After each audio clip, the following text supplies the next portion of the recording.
I'm here on behalf of the marketing team at School Health.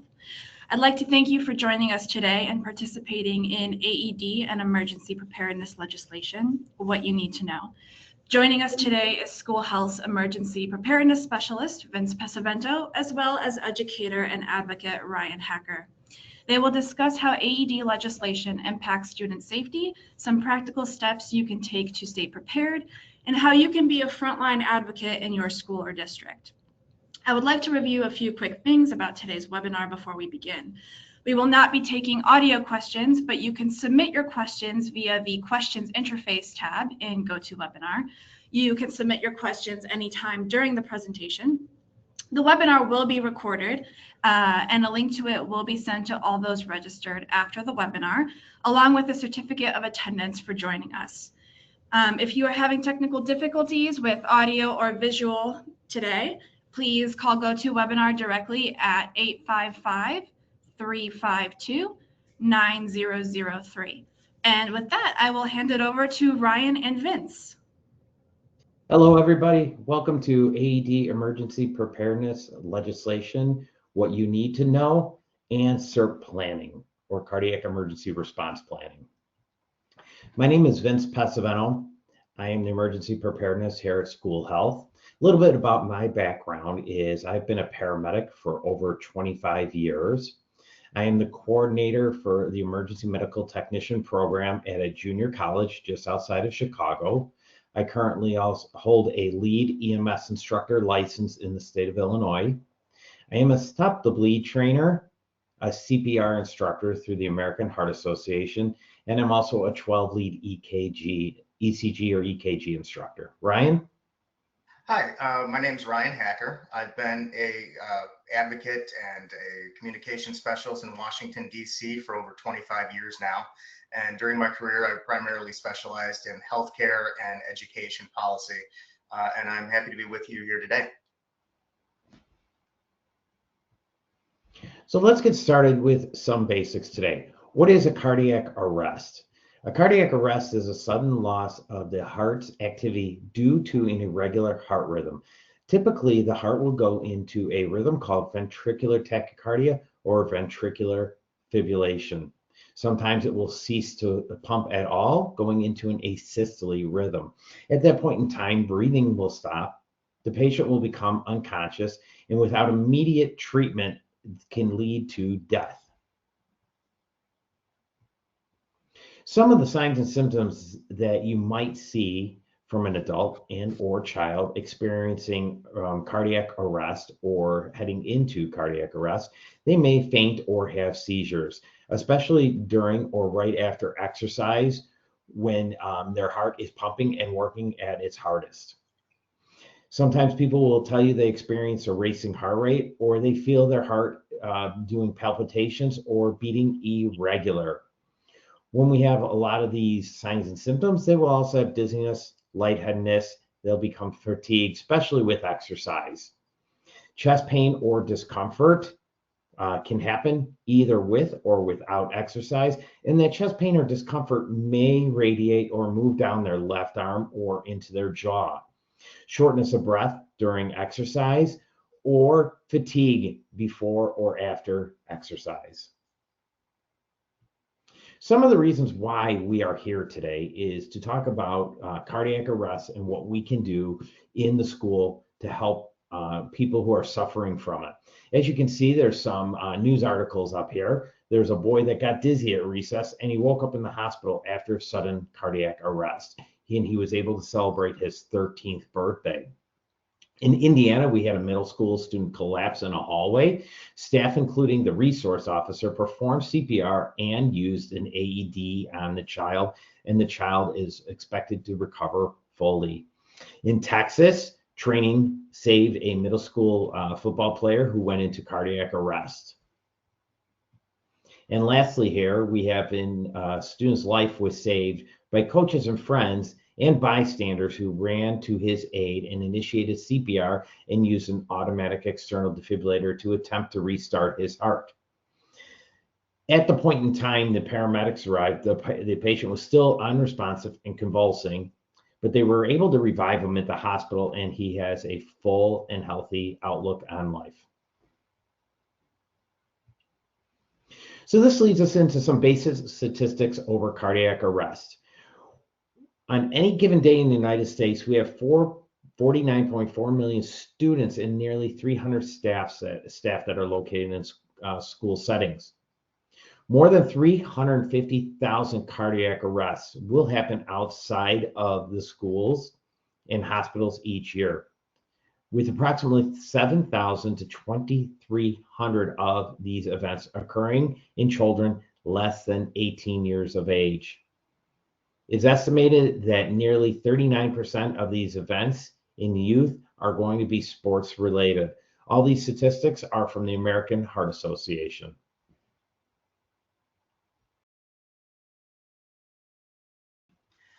So what you're looking at right now, and don't worry, nobody has to memorize this, we'll come back to it again later, but this is sort of a map of the current AED laws as they apply to schools. And as you can see, it's a bit of a patchwork. The states you'll see the most in green, which is the most prevalent color. The good news there is those are the ones with the most robust laws that cover the most of the common types of things you would want to see in an AED law, which we'll cover in a minute. And then you'll see the red there, which really are the bare bones, sort of bare minimum of state regulation and requirements, which means that a lot of students may not have as much of a robust cardiac response plan available to them should an incident occur on school grounds. And then as you can see, some of the other ones with various shades and colors are all because they have some mix of some of the, I would call the most prominent or prevalent types of AED laws, which there's 5 of those, and we're going to go over those now. But so some are trying to catch up and get to sort of the gold standard, some are lagging far behind, and then some are somewhere in the process or in between. And so we'll go to the next slide and discuss what types of laws those are. So every state has its own AED legislation, and it can vary wildly from place to place. There's sort of kind of a tree or hierarchy that comes to the legislation, where it comes in sort of steps on a ladder, climbing from the most basic to the more comprehensive. And so the first kind of law that happens is just a basic definition that gets put into law of what constitutes an AED.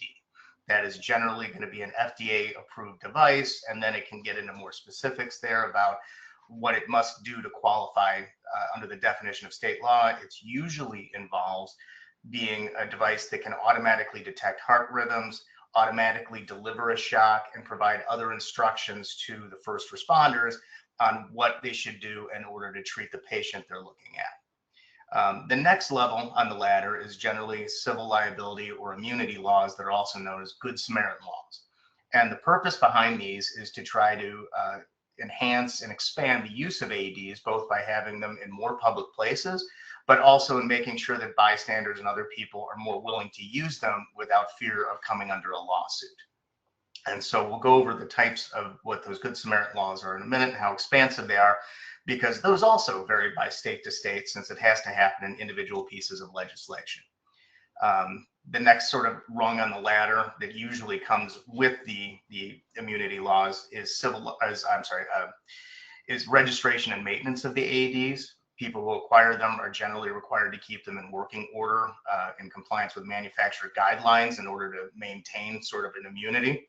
And they're also often required to register them with local EMS services so that they can be checked on regularly, and that also in the event of an emergency, responders know where they have equipment available if they happen to be on the street and not have the equipment with them at the time.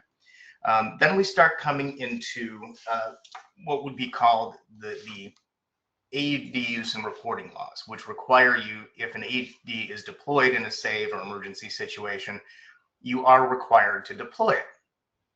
To report it to local EMS. Now, those laws can also be a little all over the place on who you're supposed to report it to, or sometimes it just leaves it undefined. So it's sort of, you just have to call 911, but other times it gets much more specific. And in those specifics, initially, especially when the technology came online, states would require an AED to be supervised by a medical director, which would generally be a physician who would review the use after the fact, report to proper agencies, document the use, the outcome, that kind of thing. Those we'll get into later. Those laws are kind of falling out of favor a little bit. And then the next stage would be sort of the training requirements. So if you have an AED on premises, how many people are required to be trained in its use? When do they have to be on site? Is it one person? Is it an entire team of people? And all those laws have evolved over time as well. And they also have various states of specificity within each state. And then lastly, you really start seeing placement mandates. So what entities are required to have an AED? Sometimes it started out with public buildings. Sometimes it started out with state-controlled institutions of higher education. Next, they often went to things like swimming pools, and then, of course, what we're here to talk about today primarily, which would be public and private institutions of education, so K-12 schools. And then there's a variety of other possibilities where states have passed specific laws, including golf courses, oceanfront areas with lifeguard stands. As I mentioned, health clubs are a big one, and even my favorite, which comes up in at least 2 states, which is trampoline facilities. So the laws can get very specific and can be very wide-ranging, but we'll go into a little bit more of how this works next. So as I talked about civil liability, the specificity of each state varies, but in general, the Good Samaritan laws cover the person who holds the AED and is responsible for installing it. And generally speaking, in this case, that would be the schools. And as long as they comply with maintenance and registration and keep everything up to date, that usually covers them under civil liability. The next stage is personnel, which would be either trained staff or even just untrained bystanders, who are now often covered under civil liability laws, as long as they use the AED in, quote, good faith and don't use it in any way that is malicious or, wildly inappropriate. So you can't just shock somebody randomly and be covered by civil liability, obviously. And then also the trainers. So the people like Vince who provide the training to people, and also covering oftentimes like PE teachers or others who do teach health classes, they are covered even if they are not a fully certified trainer. They're often covered when just teaching students. So if they do happen to make a mistake, or there's alleged to be a mistake in the training, they are not liable for that either. So as I mentioned, there's AED placement laws, and this is where you see the most variation between different states. There are 37 states that require at least one AED on site at schools. But many states also, and those states always or almost always require those AEDs to be registered with local EMS, and definitely with the school district as part of an emergency response plan. But other states require AEDs at all athletic events. So even practices, on-site, off-site, or anything sanctioned by the school, but often that can be restricted only to schools that participate in interscholastic athletics, which can also leave out some middle schools. So it tends to skew more to the high schools in that event. Other states have now begun to require AEDs at all school-sponsored events. So if we're talking, doesn't matter whether it's school play or marching band practice, there has to be an AED available for those students, as long as it's something sanctioned by the school, and whether it's either during or after school hours. Most states do require them to be in a prominent location around the building. It should be well marked. It often has a stipulation that it needs to be an accessible cabinet, so it can't be something that's locked away in a desk or in an office somewhere that can't be easily gotten to. And some states are also starting to skew more towards the recommendation that I think has been championed by Project Adam, which asks schools to have AEDs available within a 3-minute response time to almost any location. And then the last point I'd make is that this is becoming more rare, but initially states were more likely to require AEDs in public schools and not put that added burden on private schools. But in recent years, that line has been erased, and it generally is any on-site attendance center, it's often referred to, but any on-site K-12 education AEDs would be mandated if the state mandates an AED at all. So that gets us into sort of the training requirements. And again, this has a very broad range. Some states have almost none. Some states lean heavily on just the student training aspect as part of the graduation requirements. They have to have at least a certain amount of time conducting CPR and AED training. Usually what's considered also what included is psychomotor training. So it has to be hands-on. It can't just be watching a movie or having a teacher read something from a book. They actually need to practice the skill. But then again, other places don't have that requirement and are starting to work their way to that, most often because they're concerned about unfunded mandates or excessive mandates on curriculum. But I think the broad consensus is this is seen as a good thing, and it's much more likely that the younger generation is going to have AED training than somebody from, say, my generation. The next kind of level to it is a lot of states required head coaches to be trained. That has expanded over time to be head coaches and trainers. And then now some states require all coaches, whether they are paid or volunteer. If you're participating in coaching youth sports at a school, you have to be trained in AED or CPR use, and it usually needs to be re-upped every 2 years. And almost every state that has this requirement mandates that it be done in accordance with either the Red Cross or the American Heart Association or similar guidelines. As we'll get into a little bit, and Vince is going to go into in detail, some states require emergency response plans and teams to be put together. And then other things are that many schools encourage teachers to be trained in CPR and AED and offer continuing education credits as part of in-service for that. And sometimes there's even funding available to provide that as part of an in-service training. And then, as I mentioned, a lot of states are requiring CPR and AED training for graduation requirements, mostly in high school, but some schools start at least the initial part as early as 7th grade. All right, that brings us into the other part of this presentation today. What is a CERT plan, or also known as a cardiac emergency response plans for school? So what a CERT plan is, it is a written document that will establish specific steps to take action in a cardiac emergency by schools and school staffing. This here is an abbreviated cardiac emergency plan example. You can find this on the Project Atom website, or we will be sharing this document with you today after the presentation. In here, it has the location of the AED units as part of it, and then what type of code you're going to call or announcement you would make for a cardiac response. Then it has the team members who are on the response team listed with extensions, and then also the team members who could do CPR versus AEDs. And then there's an example response plan below that. You can cater the response plan to your school and how you want to do it. This is a great example, a great way to get started with implementing a cardiac response plan. Why are CERT plans important? A careful orchestrated response to a cardiac emergency will reduce deaths in school settings. It'll also help ensure chaos does not lead to improper or inadequate response. Preparation is going to be essential, key to saving lives. So inside of your cardiac response plan, actually, this is going to go over to Ryan now. Oh, sorry. So yeah, a growing number of states do require CERPs, and even more have pending legislation that's being considered. So this is a trend I think we'll see continued. 38 states already have enacted requirements that require a CERP. They're sometimes called by different names. It might be an EAP, an emergency action plan, but it's sort of arose by any other name. They're all pretty much the same thing with similar requirements.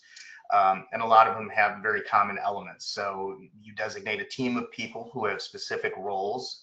They're trained in those roles and know exactly how to respond. There's usually clear protocols for activating the CERP, like what constitutes an event that would trigger it, and then who should notify CMS and what information needs to be provided there. You have the CERP is documented and accessible to everybody, usually posted in a public location. The AEDs are located on site. Everyone knows where they are. They're documented and accessible at all times.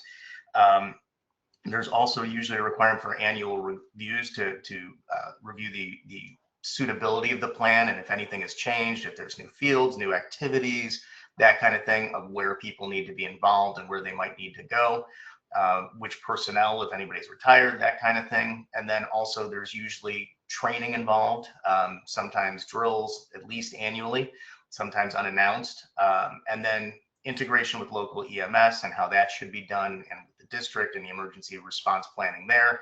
And then of course there's protocols for event debriefing, which is how to kind of look at what happens after an event, how you can be better, and what other needs people might have following something that is kind of emotionally traumatic.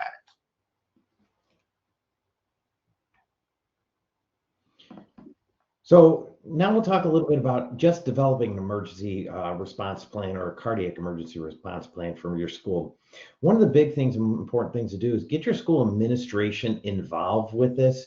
The nurse should be a great person to take and head up this role, but make sure you get to the senior administration like principals, assistant principals response in part of this to help promote this inside of the schools.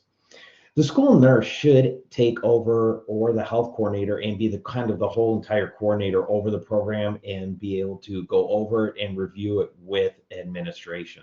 When we're building the response teams themselves, we're going to need specific set of people to respond to different types to the emergencies, but have different roles in that emergency. A school administrator and principal should have a role in the response team as the command and coordination. They're also a good spot or a good person to put in for the documentation, because you're going to want to document stuff as it happens during the cardiac response. And I'm going to share some of that information in the next few slides with you. Then you're going to have your CPR and AED team. That CPR and AED team should include a minimum of 10% of your staff, or at least 5 to 6 individuals from your building. The reason why they recommend that is because at any given time, some of those 5 or 6 individuals may be out of the building due to an illness and or vacation, and that just brings that number lower. The more the people, the better to have as CPR and AED trained staff.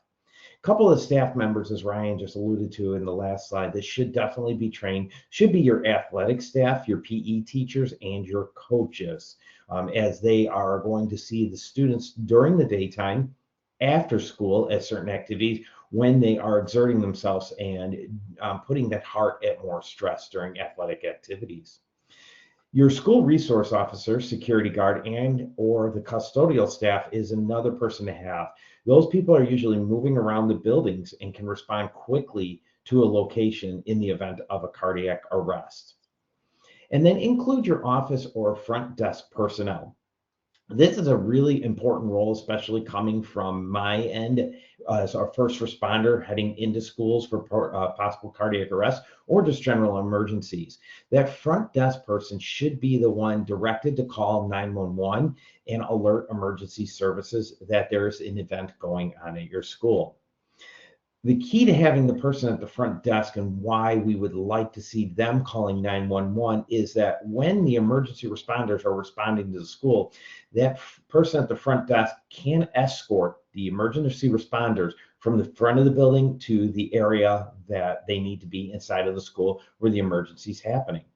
Or what that person at the front desk can do, with a lot of schools, their doors are numbered and have identifications to them, can direct the emergency personnel to enter at door number 4 instead of going through the front, walking down a whole bunch of hallways, turning left, turning right, and going back straight again, turning left, turning right, and finally getting to the emergencies. They can enter a door that is closer. And the key role to this, and why we say have that front desk personnel do that, is if you are an athletic coach and you have PE class outside and a student collapses, you may want to utilize your personal cell phone to call 911. Well, that would be great, but then when they pull up to the school, if you are that athletic coach and you're behind the building, you didn't give specific directions to the 911 operator, those 911 personnel, the EMS and fire, are going to respond to that front door of the building. And then the front door might be surprised. Oh, what's going on? I didn't even know we had a cardiac response plan. That's why when you activate it, it's good to do it overhead, and especially get the front desk personnel involved.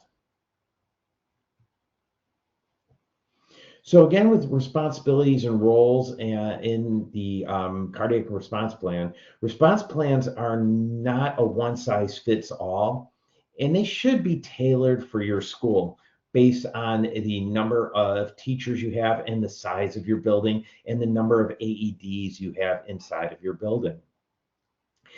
Here are some factors that you need to think about when creating a response plan. You must include the person who's going to call 911, who's going to be responsible for getting an AED. CPR should be initiated by a trained personnel. A second rescuer should hopefully respond to that scene to assist in CPR.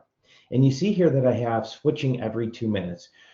According to the American Heart Association, statistics have shown that the person who is providing CPR, when they hit about the 2-minute mark, they don't have the depth or chest recoil, and they start to become exhausted from doing CPR. So the American Heart Association, again, based on studies, have you rotating rescuers every 2 minutes. That way it keeps somebody fresh and keeps that CPR going with the good compressions and the good depth.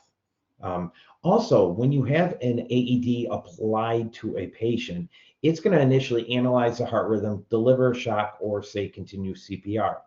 After that point, once it gets to continue CPR or to start CPR, depending on the brand and manufacturer, you're going to get some type of metronome that's going to beep. It's going to give you an indication that you got to push at this pace, push harder, push faster. And then at 2 minutes, this is a good point where we would stop and switch rescuers. It's going to reanalyze the heart. So at that 2 minutes, you're going to take your hands off. You're going to let the machine reset and analyze the heart, deliver a shock, or continue CPR. And then that new CPR rescuer is going to get on the chest and start compressions for the next 2 minutes. And lastly on here, we should have that record keeper. As I said a couple slides back, having an administrator there standing in the background to write down all this information is going to be useful, because the information that the record keeper is going to get is going to go into a little bit of what we'll see in shortly here is about our debriefing, and or it's going to provide information to the EMS personnel that are responding. How long was CPR started? How many shocks did you deliver? How long did it take to put the defibrillator on the patient? And that's going to help the EMS relay that information to the doctor when they take the patient to the doctor.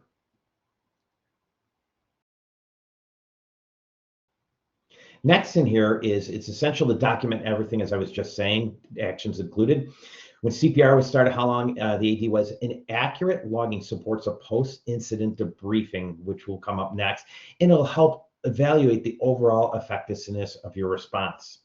Thorough documentation also ensures that successful procedures are recognized and opportunities for improvement are clearly identified. Here's just an example of a response sheet that it was out, I believe, Project Adam, and we'll also be including this in your email. The list of staff members, what their primary role was in the building at the time, if they were teaching, if they were the housekeeping or school resource officer, and then their role in the event. Was 911 called? By whom? Was the AED utilized? And was CPR administered?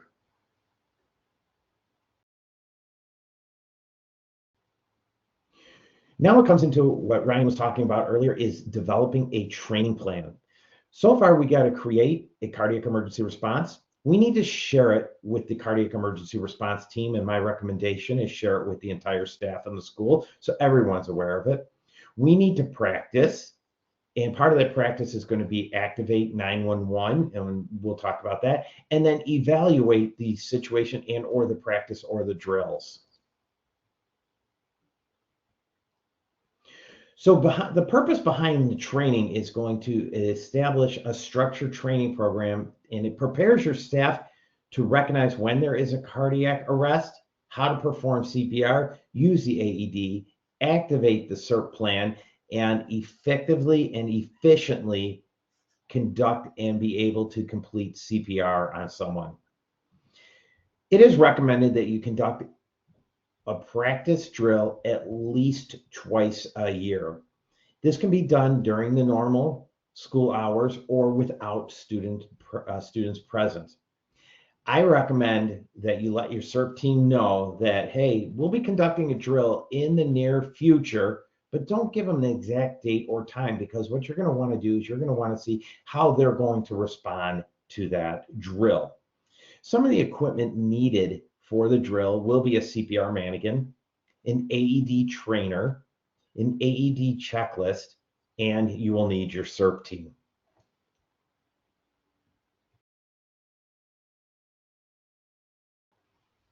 Why do we do the training? Well, we do the training to help improve and evaluate our response, to make it better. We want to know what went well in that training.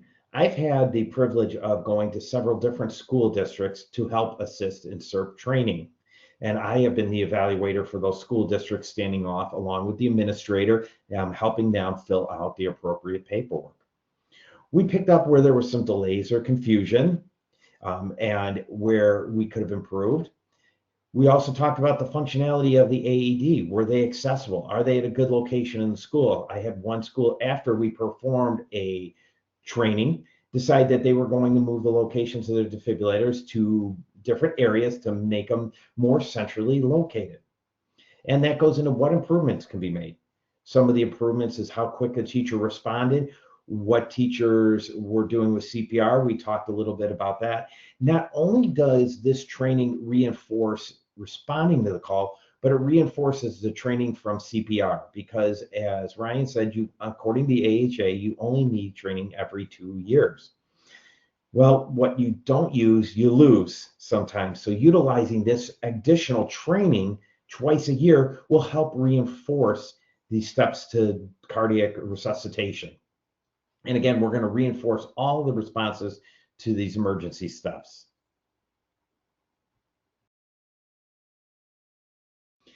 Here's a basic checklist that you can find, again, Project Adam's website that we utilize, and I've utilized for these trainings and evaluations. It's just a simple yes or no if something was done. Was the office called? Yes or no. Cardiac emergency response called, depending on how they do it, and every school has a little bit different way of their procedure. And then we kind of went down the list to check things off as we did it. And again, I used the administrator at one of my schools that I did, and I had them standing next to me doing it as I watched them evaluate, just so in the future they could do it without me there, and they knew how to fill out the paperwork appropriately. We talk a little bit about the post-drill review. The post-drill review is more of a debriefing, and I'm going to go into that in a little bit more detail here in just a minute. But what did we do right? What did we remember to do? We want to give positive reinforcement to everybody on the team on how they did. And we talk a little bit about what we could have done to improve our response. And in there, we keep the cardiac emergency response team members who attended the drill, and if there was a goal of doing and finding the AED and responding with under 3 minutes. This paperwork is then again kept, usually with the school nurse, so that she has a record of the practice and the drills. And then she can also, he or she, can also go back and look at the paperwork and say, hey, we missed a step last time, but this time we did get this step. We're doing better with our responses. So a post-event debriefing following a cardiac event, what we will do is conduct a debriefing. It's essential to do. As I said a couple times throughout the slides, it provides the response team with the opportunity to review the event, recognize successful actions, and address any challenges encountered during the emergency. One of the schools, again, that I attended, that again was the AED and the location of it. They said where the emergency was, we put the mannequin just outside of a bathroom, and we called the cardiac response. They said that the AED wasn't convenient for them because they had to run down to the school cafeteria and get back, and it took a lot of time. So this debriefing helped them realize that they have to move their AED to more of a central location, and it also got them in talking about adding an additional defibrillator into their school. So the reflection process helps strengthen the future response and enhances overall preparedness with a similar situation. Now, when a real cardiac arrest event is run, we're still going to do a post debriefing, but there may be some emotional support needed afterwards. Performing CPR is a highly stressful and intense experience. I have performed CPR over my lifetime from anywhere from as young as 4 months old up to a little bit over 100, I think there was a 102-year-old patient. And it does become as stressful doing it. And you will feel your heart rate increase. You'll start sweating and breathing a little bit heavier during the process. Well, after the process is over, you may be thinking, did I do things right? Did I do my 30 compressions to 2 breaths? Did we switch every 2 minutes? Did we get the AED there quick enough? And this is where the emotional support will come in. Sometimes we deal with that shock and disbelief, that anxiety and worry. Sometimes, unfortunately, we have to deal with a little bit of sadness and grief. But what is good is to find that emotional support. And as you can see down here, the Chain of Survival has added that in through the American Heart Association as the last link, also known as the recovery or the emotional support part. With emotional support, it is great to talk to your peers about what happened, especially your cardiac emergency response team. Review it, discuss it with them. Talk to your friends and others who might understand the experience. Just remember when you're doing these talks to think about HIPAA law and not discuss the patient's personal information with anyone. You can just tell them your experience. You may need to take some self-care, rest, eat well, and allow the time to decompress. And if needed, seek professional counseling or support to help you if you're really struggling after a cardiac event.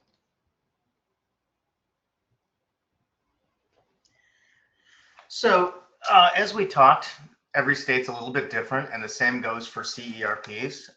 So some states do the CERPs on a school-wide basis, but other states who have focused in primarily on their AED laws as it relates to student sports and athletics have really just focused on a athletic emergency response plan for cardiac events. This is becoming less common, as I think a lot of schools and states have realized that if you're going to put together an entire response plan for athletic events, it doesn't make any sense to kind of leave out the entire rest of the school day. So that's becoming less common, but it's still a thing, and some states are still catching up. So as they do, those response plans need to expand beyond coaches, oftentimes into other school personnel, as Vince has discussed, and it becomes a more comprehensive CERP as states start requiring those. And some of those plans are coming online as new requirements in the 2026 school year, and then some it's kind of suggested for 2026, but then full compliance is expected by the 2027 school year. So there's sort of an on-ramp time that some states are giving if they haven't already moved in this direction.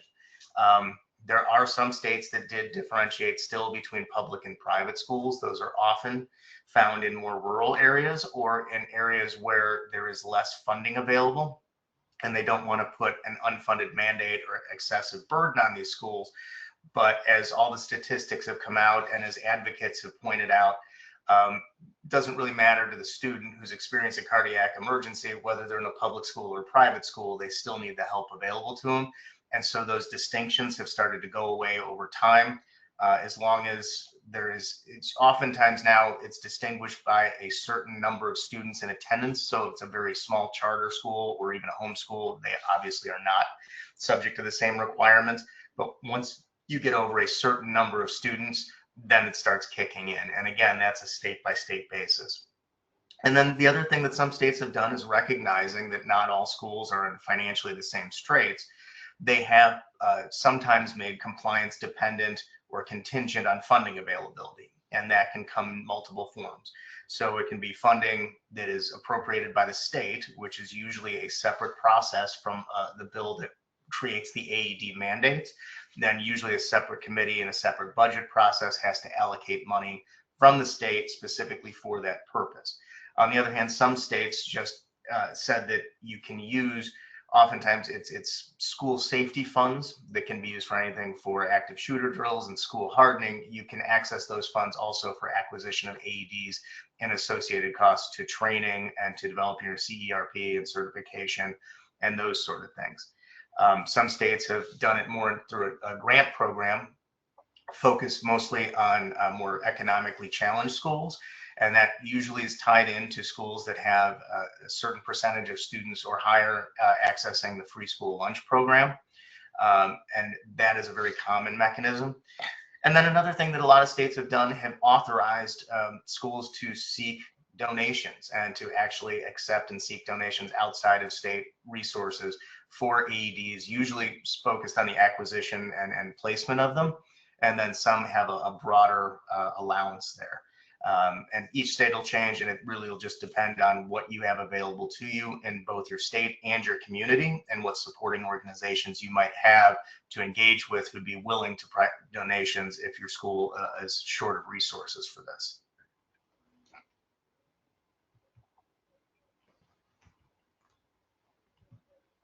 All right, some states that require CERT plans or cardiac emergency response plans, these are just a few of them. Illinois, where I live, requires a public school to have a CERT plan effective of January of 2025. So we're almost 10, 11 months into the year, and we've been working with different schools I have throughout Illinois to update and help them with their CERT plans. New York is going to require all public schools to have CERT plans, including AEDs and trained personnel. Virginia, starting with the 24-25 school year, Mississippi, 24-25 school year did.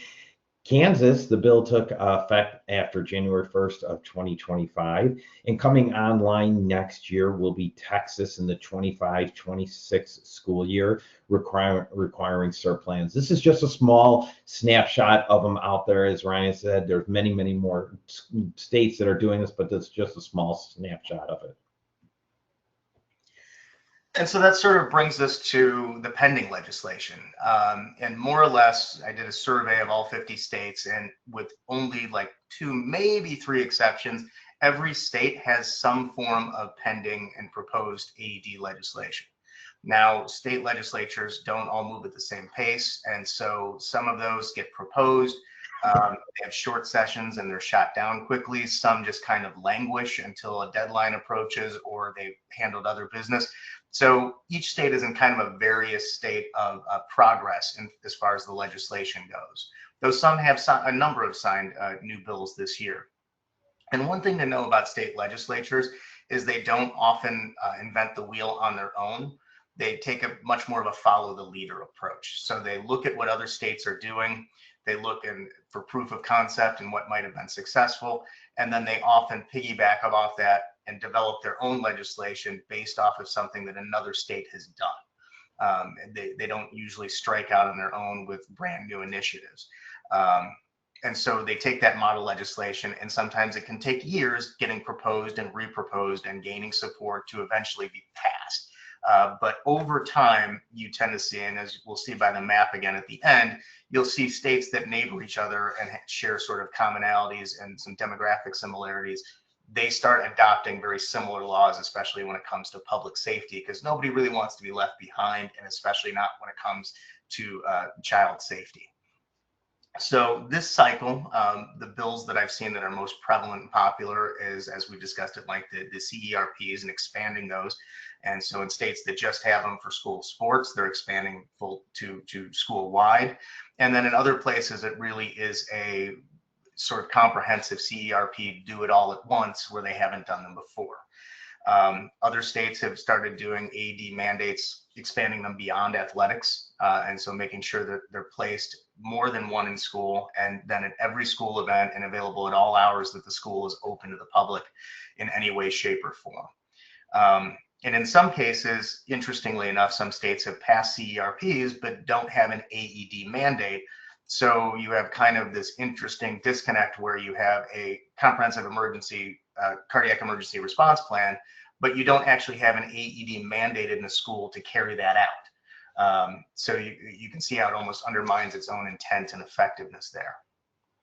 One of the things that many states have done is started to remove the sort of excess burdens that I mentioned earlier. One of those primarily would be the requirement that every AED have a medical director assigned to it. And this is usually a contract with a company who just ensures that it's online and connected, but then also does sort of that post-event reporting that I mentioned. And the reason that's become less common as the technology in AEDs have advanced they are much more user-friendly. They don't require medical direction. They do their own reporting and recording of how many shots they administered and other information.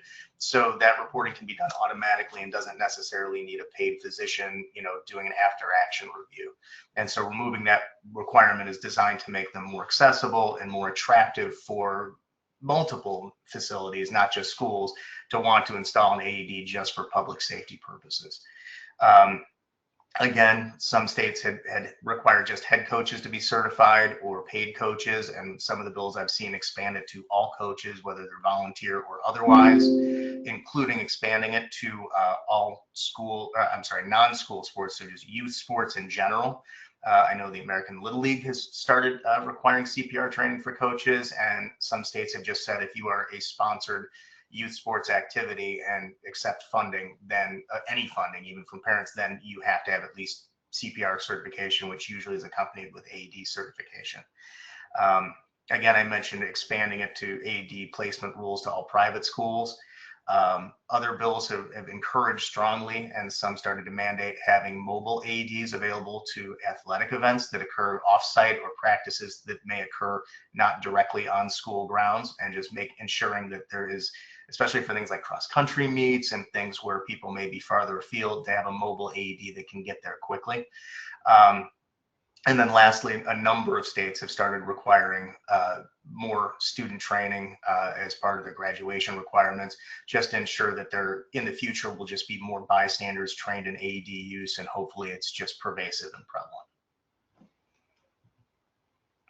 And so the last thing I'm going to talk about is advocacy. So if you are in a state where the AED laws may seem to be lagging a little bit to you, or where you think it's out of step with where school safety should be, what can you do to try to help and get it passed? And the first step is to find out what your state law is, which is fairly easy to do. You can go to the American Heart Association, which does a nice overview, and so there's plenty of other sites. And nowadays with good old AI, if you ask what are the AED laws for schools in my states, you get a really nice little list. But then you can also, again, through the American Heart Association, often find a list of proposed legislation. And that's where you go to find out, okay, so what's the next step for my state? What's the next step for my community? And then you find out who's supporting that. So who are the other stakeholders that are in support? And like I said, that's often the American Heart Association, but it can also be local hospital foundations who are pushing for additional school safety. It can be civic organizations, so your Rotary Club, your Lions Club, organizations like that. And then lastly, and unfortunately too many of them exist, but there are a lot of family foundations who experienced a tragedy in one of their children, and they've made it their mission to expand AED training and access so that no other family has to undergo that kind of sadness and grief. And so unfortunately, you'll find them in many communities, but they're often some of the most effective and active advocacy partners that you can have. And what you do is you partner with them and you figure out how to use your voice and leverage what you have to say. It can be writing letters to legislators, giving them air cover, saying, hey, we support this. Here's why. We had an incident at my school, and if we had had this, it could have been better. It can be coordinated letters to the editor, op-eds in your local paper, doing the same thing, saying, hey, this is a common sense law that will make a difference. It'll save lives. It's something our government should be doing, and I strongly, support them voting for it. And then if you really want to get involved, and depending on the size of your state and the travel distance, there's often advocacy days organized by Project Adam or the Heart Association or these foundations where people will go and give testimony. But you don't have to do that part, but you can go around and walk around to the legislative offices that are affected your community and representing you. And there'll be handouts you can give them and, go state your case. Hey, I'm a school nurse for such and such district, and this is something I strongly support, and I hope that, you will get behind it. And that kind of grassroots advocacy really does yield results. Now, it's a slow process, and it's not always, it's often frustrating and not always easy, but over time, it really does, yield results. And so the last thing, we'll go back to that big fun map, so you can get a better look over time at your states and see where you're at and what your mix is. Do you have student training and Good Samaritan laws, but nothing else? Do you have CERPs and your required AED placements in your schools, but not at athletic events? So, where do you think you might have your state falling short, and, what might you want to do about it? Or at the very least, what do you need to do now to prepare for compliance? And so I think that's the end of our presentation. And I think Vince and I are ready to take any questions if there are any. Thank you, Vince and Ryan. Before we take some questions, I would like to announce the winner of our Zoll giveaway, and that's Melissa Absher from Texas. Melissa, our team will be in contact with you shortly. So we do have some customer questions, Vince and Ryan. The first one is from Linda. And she says that one of the slides that you showed states CPR trained. Must they be certified or just trained, or are those words kind of used interchangeably? I can take that one from a legislative standpoint. They are different legal definitions. So if they say it, for instance, a lot of the coaches, the legislation will say they must be certified, and then will specify that their certification needs to be on file and retained, and then re-upped every 2 years at a minimum. In other places, for instance, where it's talking about student education, it can talk about CPR trained, but it doesn't necessarily require the health or PE teacher to be CPR certified. I would argue that given the fairly slight difference between them, if you're going to have somebody who gets CPR trained, it's probably worth it to take the extra step and just have the CPR certification done by either Red Cross or American Heart Association, and just get that done, because I think it'll make the person being trained feel better, and also will make sure that you're extra compliant if there is any distinction there. Is there any pending legislation about AEDs and field trips specifically? That's an interesting question, because what I would say is that for the states that have AED requirements for any school activity, I would think that would include field trips. Now, whether that could be, I would have to look at the implementing regulations. This is where things get complicated, because states pass laws, and then usually the Department of Education or the Department of Health will issue regulations explaining how those laws have to be implemented. But so I imagine it will depend on the state. Some states would say a field trip is a school activity, and therefore would want a mobile AED on the bus. But to be honest, I can't answer that without delving into which specific state we're talking about. I would think that is probably intended, though not maybe specifically contemplated in a lot of the regulations. It would certainly be an extra funding mandate to have multiple mobile AEDs available on the school buses that are used for field trips and not just normal transport. Mary asks if we want to know exactly what our state requires from AED to SERPs, where can we easily find this? I know that you mentioned the American Heart Association as a possible resource, Ryan. Is there anywhere else they could go? Yeah, and as I said, I think that honestly, and this is going to sound sort of trite, but with the way that Google works now, if you say, what are the AED laws in state of Oklahoma for public schools or for elementary schools, it will pull up a pretty quick list with the AI of here's what's going on. It often will even tell you a law was recently signed that will require the CERP to go into effect by school year 2026, and it'll give effective dates. And it has links to even to check those to make sure the AI isn't inventing its fantasies, which sometimes it can do. But in this case, the information that's available online is fairly robust, so the AI pulls it out really, really well. I mean, that I think is the quickest way, but then you can validate it certainly with the American Heart Association. I have another question here. Who is responsible for training school staff in the school? Does the trainer need to be CPR certified themselves? Ryan, I'll take this one. And the answer to that is yes. The person who's training people in the schools should have, and I'm very familiar with the American Heart Association, should be a train the trainer for American Heart Association. And then they can train other people to train people, or if they're certified American Heart Association instructor, they can go ahead and train their school staff in the use of the CPR, AED, first aid, and whatever level they'd want to do. So to sum it all up, yes, the trainer, the person who's training the school staff should be a certified CPR instructor. Okay.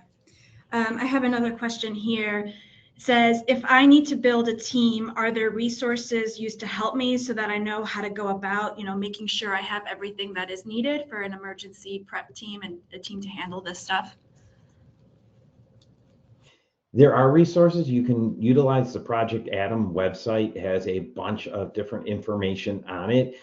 You can go back and take a look at the PowerPoint in here. I did kind of sum up of what type of personnel or who should be on a cardiac response team. It's always great when you're deciding or planning on a team is asking for volunteers.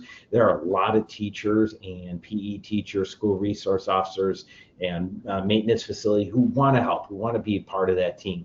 Volunteers is great to start with. But yeah, if you look at the Project Adam website and or the slide deck or PowerPoint that we did today, I list out who should be on that team. I think we may have time for one more. What are some things that stop some states from passing strong AED laws for schools? In general, it usually has to do with unfunded mandates, although it often has to do with sort of social, political considerations. Some states are just not big fans of government mandates and stepping in, and they kind of want their own communities to figure out what is best and appropriate for them. And also a lot of times rural states, you won't find as robust laws requiring AEDs in, say, Alaska, because they have a lot of funding challenges, sometimes smaller schools, and it's not as likely that they're going to be able to carry out those mandates well. And then some of it's just time. Some states just take a little bit more time than others. They might have their legislator only meet every 2 years. So being able to kind of be nimble and effective and then having widespread advocacy really helps. And I will say sports has been a really good leading indicator. Schools that are, or states that are big into their high school sports, where that's a pillar of the community, they are often some of the earlier adopters on the AED side because they've seen the problems and sometimes environment. I mean, if you look at that map, almost all of the Southeast, where it gets really hot and there's a lot more cardiac stress for guys playing football and soccer and running track and all these outdoor sports in the heat, they see incidents and they recognize the need for it. And some of those states have incredibly robust laws, including things like, if an athlete does experience an event, what do they have to do to be authorized to go back on the field? There's all kinds of sort of add-on laws. The stuff I've included is mostly the bare minimum, but the things that basically stop more robust laws is usually a lack of funding and a lack of wanting to over-regulate their schools. Thanks, Ryan. Ryan and Vince, that seems like that's about all the time we have for today. Thank you for your time and your information, and thank you to everybody who joined us to learn more about this topic.